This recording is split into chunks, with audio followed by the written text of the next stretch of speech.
What's up, everyone?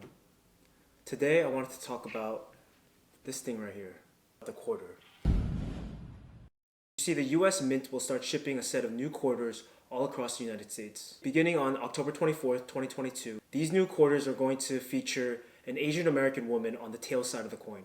So who is this woman, and why is she being represented on our new quarters? Her name is Anna May Wong, not Anna May, and she's regarded as Hollywood's first Asian American movie star. Anna May Wong was a third-generation Chinese American born on January 3rd, 1905. She was born and raised in Los Angeles, and oftentimes she was the only Asian within her neighborhood. So at this time, motion picture films were migrating from the East Coast over to the West Coast, more specifically in Los Angeles. And as she was growing up, she had adopted an interest in these motion picture films. So she had pursued a career in the Hollywood industry. Before her big break, she had taken a lot of small roles. And it wasn't until 1922 where her career took off. She played a role in the film The Toll of the Sea.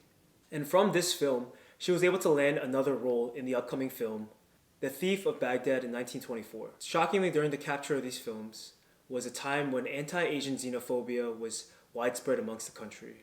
And this came at no shock, especially with the Chinese Exclusion Act in 1882. So the Chinese Exclusion Act, which was created in 1882, had banned Chinese immigrants from entering the country and had even denied citizenships to Chinese immigrants already living in the United States.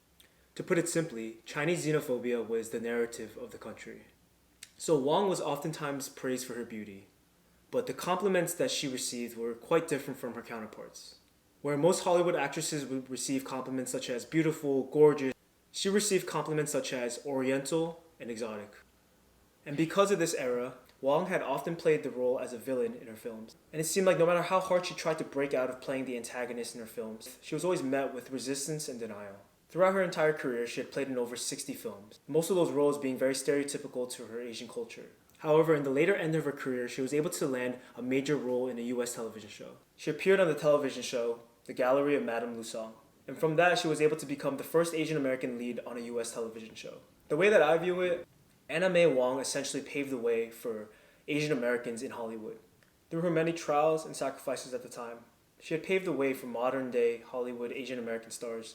Many of the Asian American celebrities we adore today might not have been here without the likes of Anna May Wong. So her face being represented on the US quarter gives homage to everything that she's lived for, everything that she's done in her life, and is a testimony to show how far Asian Americans have come in the United States. And I believe this new quarter couldn't have come at a better time. With the spread of Asian hate crimes across our country, although it doesn't remediate and absolve the violence that's occurred, it does push our country one step closer to peace. So that's it. That is Anna May Wong. I hope you guys learned, because I actually learned a lot. And so for those of you who have watched through this entire video, when those new quarters come out and you see that face, you'll know exactly what that face represents, and you'll know exactly who that person is. So if you guys like this video, please like and subscribe for more content on finance, currency, economy, etc. Thanks, guys.